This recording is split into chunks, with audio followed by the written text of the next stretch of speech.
Hello everyone, welcome to the Commando cast. I'm Steve. And I'm Andrew, and Steve and I love going back and forth on Messenger talking about deck building. So that's what we're doing today, is we're actually going to sit down and build a deck. So join us today as we build R3-P2.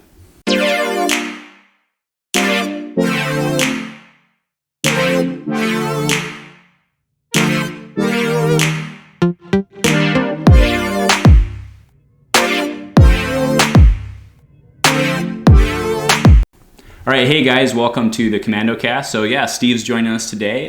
So Steve's a good buddy of mine, member of the Dice Commandos. Tell us about yourself, man. All right, thanks very much for having me. Not too much to say. I haven't played any competitive card games or anything until my brother-in-law got me into this. And Destiny's your first one? Yes. Oh, I didn't know that. Very first one. And it was, I loved it at first, or at least at the beginning, and just kept growing into it, and yeah, that's pretty much it. I love the content I saw online, and I love playing with this play group, and I don't know, just seemed to be like a really good community, like beyond the game, beyond the deck building, which is so fun.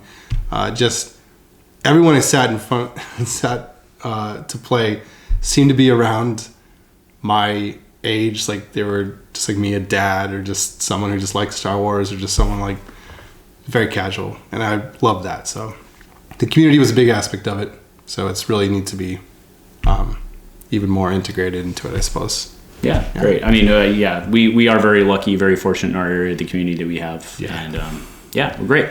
So what we wanted to talk about today, so I was traveling, I think it was 2 weekends ago now, and him and I were going back, and so I had just gotten done interviewing the Ray. It was Grandpa Jake. He was playing the Ayla Poe deck. He had made top 64th Worlds, and I was like, whoa, that's a very unique deck to make. So we were kind of talking about that, and I think you ran some TTS games with that deck, right? Maybe not. Either way, that was the starting point for our discussion, but we really started talking about going back and forth with kind of resurrecting R3-P2, which, to be clear, is not like our idea. Like, that's been flying around since Ray came out, right? Yeah. So just to bring everybody up to speed, right? What we're starting with is Poe Dameron, More Than a Pilot. This is 2-player set Poe. And it kind of harkens back to that R2-P2 deck, which used both of the 2-player guys. And the idea is his special, right, is give a character a shield. You may turn another die to any side, right? And then you combine that with Ray, and everybody knows Ray from Raylo, right? But give 2 shields to a character, and then if that character has 3 shields, roll the die back in, right? So the obvious simple combo here is you Poe special into a Ray special and roll her out, right? 1 die for 3 shields and another die back on the table. Good value. That's pretty darn good value. Yeah.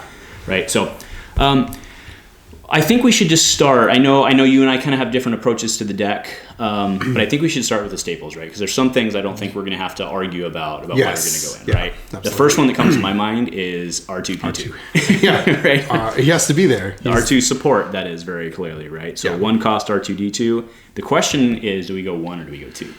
I'm going to vote for 2 on him. I think he's such a... it's so strange because the I think grand total of maybe 6 games I've played with this, he rarely did any fancy tricks. He never worked out, or he'd get, desperate measured pretty quickly. Yeah, but I think that right there is a good reason we should probably run 2. But that's exactly it. So someone would be like, "Well, why would you have that if it's just going to blow away?" I'm like, "Well, then you need to. Like, if it's going to go away that quickly, and it's so good for those classic plays where things have built up to the point where things are going to work out, that you need to have him on the board." So I say 2. I'll get on board with that, right? Yeah. Just even for consistency and drawing. And it was funny you said that, because I was actually last night at Monday Night Dice, I was playing Mace Ayla, right? Little blue hero action. Yeah. And the little dude would not stop rolling specials. And I actually wanted him to roll Disrupt a lot, because I was up against Eric's DJ deck, and I was like, please roll Disrupt. I will trade you for that. Yeah. So anyway, all right. So upgrades, let's start with upgrades, unless there's any other staples. Not that we're not done staples, but you don't want binds, because I agree. Yeah. I don't think binds is playable right now. Yeah. Upgrades, I had a lot of ideas. You actually had some really great ideas. Well, how about Treasured, right? Treasured. Are you playing Treasured or no? Let's see what I have in here. I have my list here. I don't know why it's off screen. I do not have Treasured in my list, and I can't, for the life of me, explain why. Well, the modified It's side too good. stinks, but it lets you draw that card. Drawing the card is way too good. If you can, at any point, get Poe or R2 to get into that special, it's just great. And like you said, drawing the card, it's so good now. Card draw mechanics are so fantastic in Afro decks. This can't measure. Yeah, but this can't get to that point. There's no dull fist for this, right? Exactly. but it's just too good. So yes, 2 in there. I'm definitely thinking I get rid of. Are you playing Yoda's in yours? Yoda's lightsaber. I have Yoda's. You playing 1 of or 2 of? I have 2 of with your recommendation, and it's definitely. I think 2 is the right answer. I think so too. Yeah, I have 2. Yeah, I have 2. For overwrites, like you said, it's just you have something on the board. Either you get a resource out of it, or early damage. It's just too good. Okay. Yeah. What else you got? Obviously, Pose Blaster, right? Yeah. And then that's the question: is that a 1 of, a 2 of? I put 1 of. Okay. I'm looking at my list right now. I'm thinking I think I play too conservatively in these deck lists. I'm like, I need to get as many redeploys as possible. And it never really works out where something magic happens and all of a sudden I'm redeploying 3 things. But I have Ezra's as a 1 of. I no, you're not going to get an argument there. I love that one. You need Ezra's that one. perfect. A 2 cost redeploy is amazing. So 1 Poe, which is not a redeploy. So Ezra's a redeploy, and then you're talking about redeploy. So I'm assuming you're running Dagger. I do have.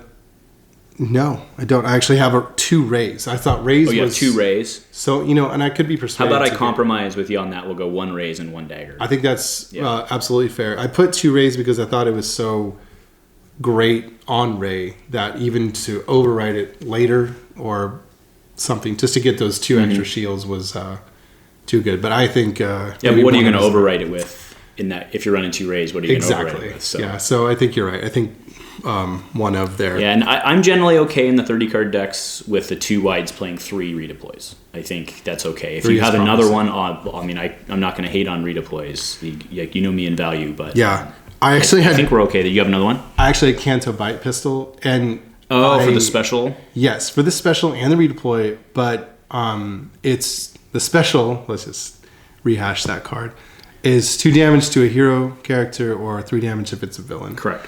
So currently it's probably garbage because you're going to get 2 damage out of it and C-3PO is going to take that, laugh at you, field medic, and it's going to be fine. I think I could definitely persuade it. Here's the trap. I want to make sure. I think we need to be careful that we don't get too heavy into the special chain because we can only special chain one direction. Yeah, and I got into that theme where I was like, yeah, throw it in there. It's got the special, but you're correct. So I think if I was to remove something, it would be that. Okay. Definitely. And then you and I had tossed around the idea of the sonic detonators. Yes. I think it's great. It's, again, that special chain. Yeah, so I'm just curious, where do you, I could go either way on that one. So what are you thinking? If you get it early, I think you're sitting on a really good value card. There's plenty of application for it, but it's such a, depending on what you sit in front of, you're gonna be like, yes, I hope I draw it early, or no way, I don't need that. I don't need it against Maul or something like that, where it's not amazing. Still good though. Yeah, the value even against Maul is so I good. know we had talked about that, but since then I've been thinking about it.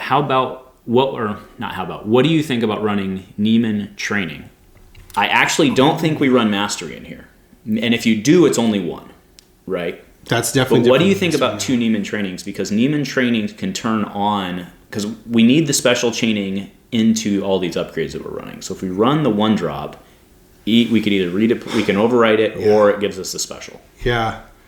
And it does have a 1 melee side. So yeah, I could absolutely be persuaded that. I love Neiman mastery so much that. Well, I'm not saying over Neiman. I'm saying over the Sonics. Oh yeah, I'm not saying over mastery. I mean over. Okay, yeah. Yes, I think you replace that. I think pretty easily. Because I'm worried about money in this deck. Yeah, that's it. I have adapt for money, and and logistics. Okay. But I like the adapt. There's always, it's actually a higher cost than you think. Like adapt if you can do that. I don't know, in a deck built on shields, if you're not all of a sudden grabbing, doing the magic play with Poe's special and Ray's special, that's a life point right there. So it is kind of every time I see it, I feel like, is it worth it at this moment? Do I need it? If it's early in the game, yeah, it is. But if it's later, I'm like, that could be it. So I don't know. I'm talking too much about adapt. No, but that's fair. I'm on board with that. I don't know about logistics. Yeah, because you have to get the dollar. And Poe can really get. Someone could look at it and say, Poe's got tricks. I'm going to take him out. Well, I think Poe's definitely the first target. I think so. Yeah. Right. He's a smart first target. Yeah. So are we on Neiman T? Yeah, I'm absolutely on board with getting for 2 Neiman training. And then you're running Mastery. I have 2 Mastery. You have 2? And because you like to override them, right? I do, but I'm also thinking if we're running 2 trainings, we probably don't need 2 Masteries. Somebody convince me otherwise. I think, yes, your Neiman Mastery could be at the bottom of your deck. That's always a possibility. But there may be enough card draw going on here. I don't know, maybe not. With R2, there may be enough with the Treasured Sabers that you could risk just going 1 Mastery. Let's do the count, right? So we're running 2 Treasures, 2 Yodas. That's 4 Poes, 1 Poes, 1 Ezras, 1 Rays, 1 Daggers. So that's 8. Yeah. Neiman Trainings puts us at 10, and Neiman Mastery puts us at 11. 11's a pretty good number for a 2 wide. It's a good solid.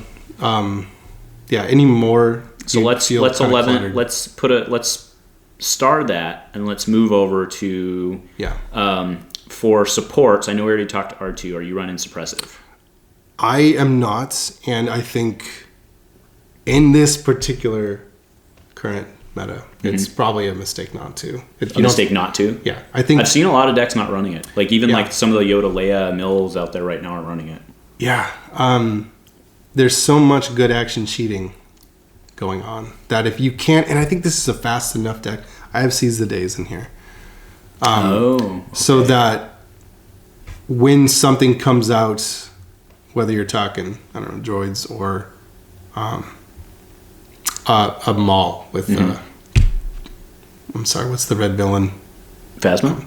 No, I'm sorry, the red villain action cheating tactical master. Oh, TacMac, yes. When there's enough there that getting rid of whatever is threatening you immediately is probably a good call. So anyway, I'll say I think it's good. I don't have it currently here. I think it's worth it. I think it's better than Beguile. Okay. 2 Beguiles. And I mean, and again, when we're building this, we can very easily end up at 36 and go back and trim. Right? Yeah, that's not absolutely. a big deal. So let's put that in for now. So that puts us at 15 with 4 supports and 11 upgrades. Okay. We have your adapt. Motive's going in for sure. Yep. Right. So that is 2 for motive. I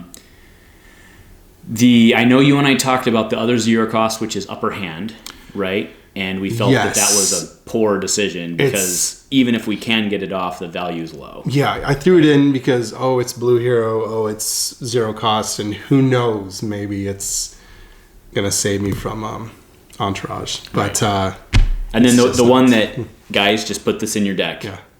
EMP, Electromagnetic Pulse, just put it in your decks. It's just put it in your decks. Kind of a no-brainer currently.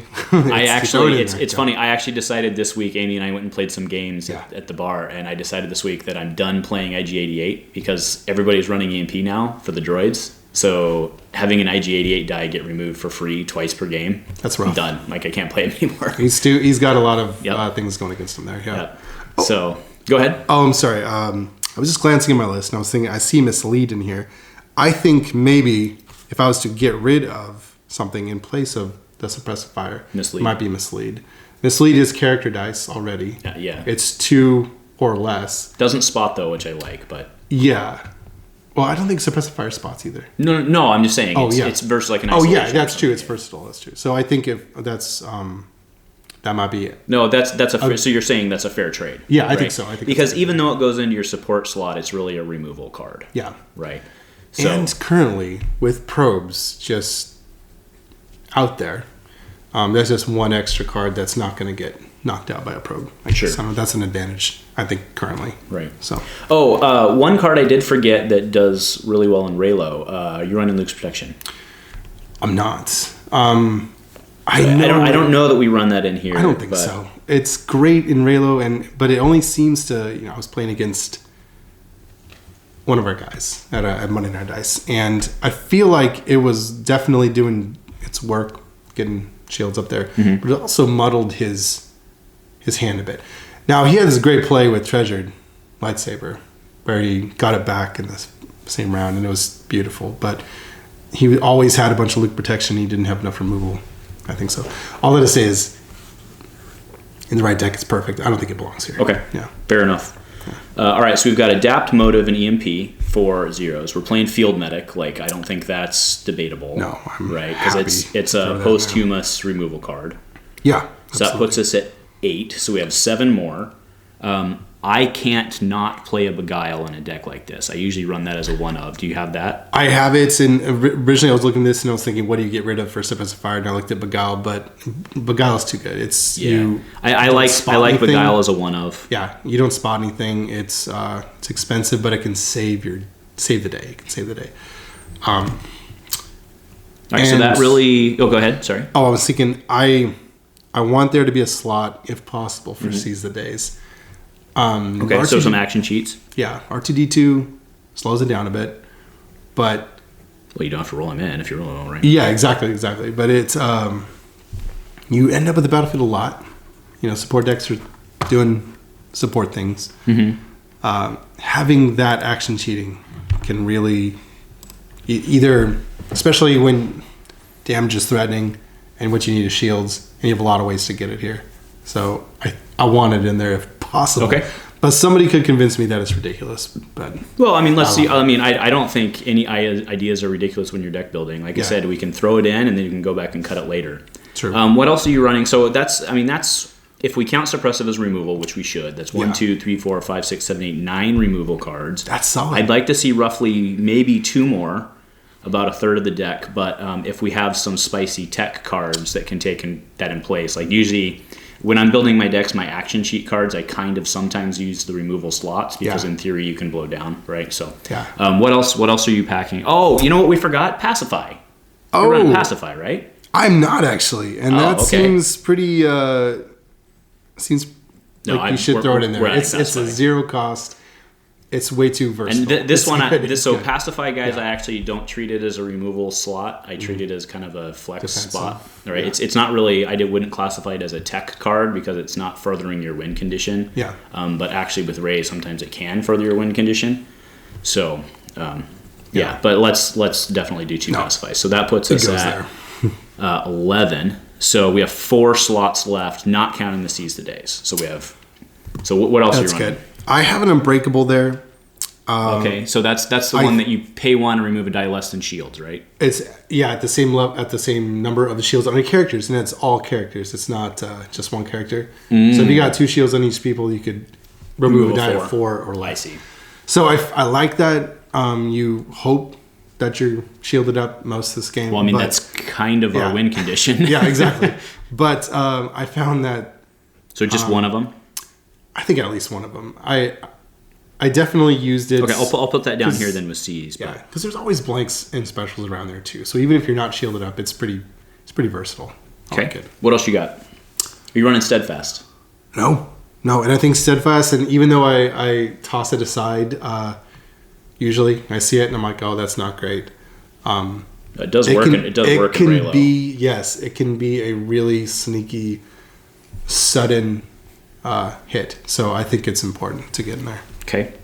Yeah. So I'm doing a real quick color breakdown here, and it's Treasured blue, Yoda's blue, Poe's red, blue, blue, blue, blue, blue, blue, red, blue, blue, blue, red. So, and then Seize the Days red. So what else do you have? Let's round out your list, and then let's all right, dial it in and take it home. What do we have? Oh, you're running logistics, and we already talked about not doing that one. Yeah, I don't think it really belongs in there when it's a spot. Things that you have to spot with 2 colors is just so weak right now.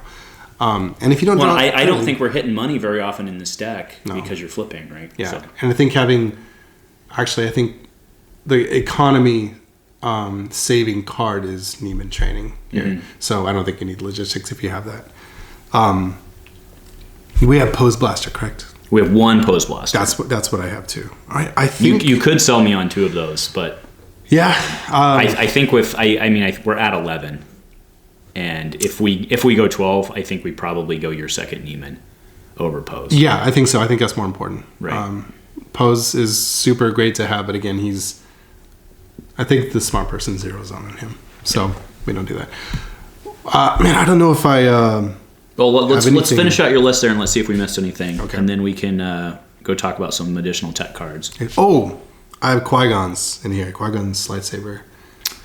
Oh, we absolutely need Obi-Wan's lightsaber in here. Or that's... I'm sorry. Yeah, I do have Qui-Gon's. No, I have Qui-Gon's, but later I decided I don't know why Obi's isn't here. Yeah, it's a special. We absolutely need Obi's. Yeah, he shields you up. He gives unblockable damage. Yeah, I think Obi needs to be there.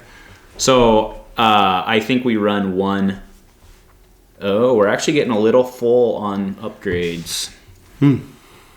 So Obi's is a 1 that's non-redeploy. We have that's good enough in here that we could almost think, because I need to look it up. I don't think Obi's has to go on. No, I don't think it has to go on a blue character. That's actually really important. I think Qui-Gon's does, and I think Obi's doesn't. If I'm right. Obi-Wan Kenobi's lights. Oh, it's blue character only, okay. So it's definitely a 1 of. The reason I was going there is if it wasn't, we could run a 2 of. Absolutely. So so let's add that as our 12th card, and then we won't run 2 Neimans. Yeah, I think that's important. Right. Because I think just for speed and economy, we need the treasured. Yeah, it's too good. Because and I'm not gonna, in a 2 wide where somebody's gonna go down, I'm not gonna not run redeploys. No. So I think so that puts us at 12. My sheet's getting awful messy here, but that puts us at 12 for the upgrades, which means that we have okay. So here's the question: do you trade in R2-D2 for an Obi Saber or a Neiman? He does. Because you're also running the Neiman training. He does slow it down. I think he's too good a value. There's something in me is telling me you gotta have 2. Right, and that's completely fair. I just want to throw it out there for slots. All right, so that puts us at 16, which means that 1, 2, 3, 4, 5, 6, 7, 8, 9, 10, and then Beguile we have 5 slots. So Seize the Day, I can get on board with that. Mm-hmm. Honestly, though, Seize the Day. Let's talk about the usefulness of that. Not the usefulness. We all know what it does and that it's useful. If you are at the point where you're using it, have you already lost the game? Oh, that's a good. Because if I can go back and honestly say how many times has it saved me, right? It's usually upon activation, and I'm hoping for shields or damage. And it is up to the roll. My idea was you're going to be something like, obviously you seize the day, you re-roll, and then you can special chain into a bunch of nonsense. Right. But remember, it's not Poela. We don't have specials on both characters. Yeah, and it's not... and your success criteria is rolling, or not success, but one of the big play we're building our deck around is hitting Poe, rolling out Rey, which means you roll out Rey, or hitting Poe to flip Rey, which means you roll out Rey again. So you're actually an action down. Exactly. I think this is a playstyle thing, and I tend to be the guy... I think there's other people out there. And just to be clear, guys, the reason we're debating this is because Seize the Day requires you to have the battlefield to use it. Which is important, and that's why R2 makes it a little stodgy. I think that I am the guy that's like, oh, I'm going to gamble here, and guaranteed those are for fun games. You're with your boys, you're drinking, having a good time. Sometimes it works, sometimes it doesn't. But when you go to primes or something where you really want to see your name up on the board, you're supposed to keep the gambling down to a minimum, right? Your consistency and effectiveness is more important than, hey, let's see what I get. So depending on what you're doing, I'd say Seize the Day could be a really fun throw-in. But if you really are like, this could be my moments in a prime, I don't think you'd take it. That's my thought on it. So what if you run it as a 1 of? Because what it's going to do, right? Running a card as a 2 of is something that you either want 2 of. It's part of the plan, or you have to have. Yeah. So the question then would be, if you're only going to run it as a 1 of, do you actually look at Pushing Slash? Oh, you definitely get rid of Seize the Day for Pushing Slash. Slash. Can't talk. Pushing Slash has much. It's already got consistency built into it. Now, do keep in mind though that Pushing Slash lets you roll in and resolve 1 die. Yeah. The kind of bummer part of it in a special chain deck is that if you resolve that special to flip, you're done. Like, you still only get to resolve one die. You don't get an ambush. You don't get to start a special chain. Yeah. Right? But rolling in and being able to resolve an OB special or something like that and hit for a 3 unblockable, or in Neiman, can win games. That could turn. So you're turning your die and someone else's die, and then you've got a whole nother. So are we sold on Yes. that? And you want to run 2 of those then, because you wanted 2 Seize the Days. So let's do that. Let's do 2 pushing slashes, so. and then I need to look it up again, but I don't think because even without Neiman, I don't it's think still pushing good. slash is blue character. Yeah, It is actually. Oh, it is. it is. Oh, Yeah, it is blue character. I mean, I still think she's going to be the one alive at the end. It's good enough. Honestly, I think it's good enough that you do it. Maybe you do 1 Seize a day, 1 pushing slash, but because you might have the training on instead of the Neiman. But even without the Neiman mastery, it's still good. No, I still think it's good. I think it okay, so let's do that. All right, so we got Rio Messi. All right, so we're at 16. Yeah. 17, 18, 19, 20, 21, 22, 23, 24, 25, 26, 27. So we go Steadfast. We do an Unbreakable. Oh no, 27. So actually, let's do you want to run Steadfast or Unbreakable? Because I want to run 2 pushing slash. I think Steadfast might be the better option here. Steadfast times 1. Yeah, but Steadfast kind of falls. So it's interesting, right? Because Zion, who obviously is an amazing player, had done a deck tech thing for the Aussies, and he was only running 1 Steadfast. I think it was in his Raylo. Don't quote me on it being Raylo. He was only running 1, and that was one of those. I was like, what Steadfast is one of those that you want early. Yeah. But actually, I don't think it necessarily fills that slot anymore, because I think a lot of the times it's to put somebody down. It's a like you said, it's a surprise play. Right. Someone doesn't see it coming. Mm-hmm. They feel they're comfortable. I saw one game. I don't know who it was. I was watching something online, and that happened. They just steadfasted for the kill. Yeah, they got comfortable. They started. I think they put an upgrade on the character that was nearly dead, and they rolled in somebody, and then the guy just dropped the steadfast. So steadfast 1 over okay there, and then pushing slash times 2, and then we're keeping our beguile. I know it's way above our cost curve for this because we're basically putting all of our money. Like if you look at our cost curve, all of our money's in our upgrades. We have a 0, a 0, a 0, a 1 for field medic, a 0 for pacify, and then steadfast pushing slash. That can't be right. We've seen side 1, 2, 3, 4, 5, 6, 7, 8, 9, 10, 11, 12, 13, 14. Yeah, that's 14. If we're gonna run that many upgrades, it feels a little light on. But that's not necessarily a bad thing. It just it's a little outside my comfort zone. It is for the breakdown. But this particular team is probably not one that's going to be like an easy win for somebody. Yeah. If you do win, you should congratulate yourself, I think. But it's still fun. It's not to say we're trying to build a bad deck. I think the deck has legs. Yeah. The mechanic is there. The capability is there. Things just have to work out. Yeah. But it would be really. That's the thing is this is one of those things where people fall in that category when they see someone with a bad deck and they say, "Oh, it's a fun deck," meaning it's a bad deck. But I think this is fun deck. Yeah, like it's so fun. But really, this is I think a fun deck that can do really good things. So let's do this. I'm looking at our upgrades. I'm not comfortable with how many we have. We're running 2 Yodas. And remember the logic of us running 2 Yodas, aside from the fact that it's an amazing card. Yeah.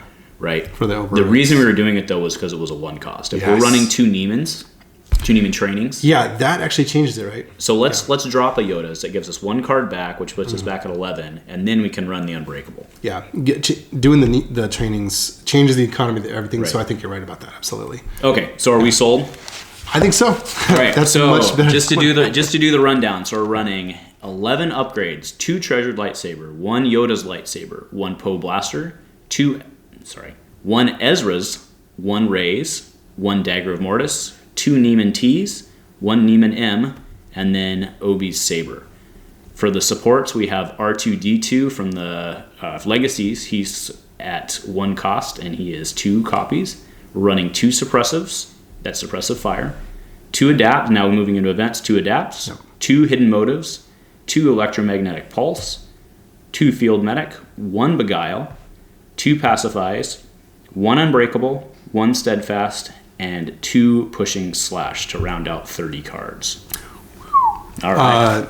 Wow, that looks way more fun even than one. 1, 2, But 3, I was going 4, for 5, 6, 7, 8, 9, 10, 11. Yeah, that's 15. Yeah, all right. We're good. I want to say something really quick about what people are probably they're sitting at home. Like, why is there not Black 1 in this? And why is there not BB-8s in this? Where's my dorsal turrets? Yeah, where's the dorsal turrets? Where's that? Well, fine, do it. But that's a completely different idea than what's going on. But honestly, if you're doing that, you should be running Poela. Yeah, that's what it's for, obviously. Then there's people that I've had fun conversations. I said, "Where's Admiral? Where's Admiral? Admiral belongs here." No, it doesn't. They're too squishy. They don't make money. There's no. It's no Mace Padme. It's not a Mace Padme. That was his deck, by the way. Yes. There was a lot of people that loved that deck. That was fun. You were a superhero for 2 weeks. For 2 weeks. That's it. But that's what that is for. Admiral doesn't belong here, even though I don't know if you want to do it again or if you want to do it for some fun event you have, do it. But Black 1 is going to get. He is a leader. Yes, yeah, he is. Ayla's not. And Ray's not. Ray is. No, not. I was just saying for both cases. Yeah, right? yeah. Like, neither one of them are a leader. Yeah. Ayla should totally be a leader. And Black 1 is fun if you have a completely different plan. It's not. Yeah, Black 1's kind of funny, right? Because we had Jeff on, who obviously won the Portland Prime, right? And he was talking about how, like, when you watched him play, he was playing Palp Jabba, for those who weren't aware. Go Papa Palpatine. Yes. And he would go out of his way to resolve the 1 on Force Storm and 1 on Force Storm. He was burning dice to resolve 1 on Force Storm, and obviously getting it to roll in. Mm-hmm. And Black 1's really doing the exact same thing. Yeah, right. Much. It just doesn't become worth 2 the next turn. No, yeah, and the mechanics to get there are there to make you keep hitting, but it's a lot of work. And that guy did it the right way with the Force Storm. Like keep pinging. He deserved his win. Yeah, that was I never got to face off against him, but I loved his list, and I loved what he did there. That's what we have. Yep. Yeah, looks good. So, all right. And to that point, we were talking about the Portland Prime. We didn't even mention you made top 8 in Portland Prime. Right? Yeah, that was such a fun day. What were you running? I was running the best deck that's ever been created, obviously. Honestly, though, I'm in love with it. Mace Satine, Built to Last. It is Blue Hero, so there you go. And those of you who are watchers of the games on Dice Commando, you guys have seen him play multiple times. So it's just I'm in love with it. It's just one of it. I can't. You know how it works. It's great. It's so fun. Roll and you fatal blow. That's how it works. Exactly. Do that. The games I had. There's a guy. One of our guys, Derek. He almost got me. I think he honestly just. He was Ewoks. He was Ewoks. I think he didn't see properly. One of the dice that was out there that changed a decision of his that would have changed it. So he could have easily been where I was. So I'm not saying Mace belongs up there. I wish he was. And I made a bad error, or several errors, I think, in the top 4 of not going for R2 when you see Satine. Oh, against your droids. Yeah. But I had such a good time. And those guys were all fun to play against. Yeah. It would have been really cool to see Mace Satine versus Go Papa Palp. Oh, it would have been. Oh, yeah. I think he would have. Also two of Jeff's decks. Yes. Oh, really? Yeah, oh, Jeff likes the Mace Satine. I knew I liked that guy. Although, actually, I have to. He might have been playing it with. No, I'm pretty sure he's playing Built to Last because that's how the points work. Yeah. Anyway, we are rambling at this point. So I will flash the deck up one more time while we're getting out of here. So thank you so much for driving across town and coming to the lovely studio to shoot this. Again, we are planning on have you again if that's something you want to do. So I'd love to. Everyone, hey, this is the man. Thanks. So Thank you. All right, pretty much wrapping up, getting out of here. So do you have anything to plug for the week? What's your week look like in Destiny? You coming out Monday Night Dice? Are you gonna make Gongai or? I'll try to get out there. Currently, I'm in school, so it's a little rough. But I miss playing with you guys. By the way, you guys do such a fantastic job for the community. Thanks. So that's what I want to plug. It's the work these guys do. But I miss you, and I want to come out to play you all and take Mace again and see if he can beat Derek again. Come on. All right. Gotta get Derek.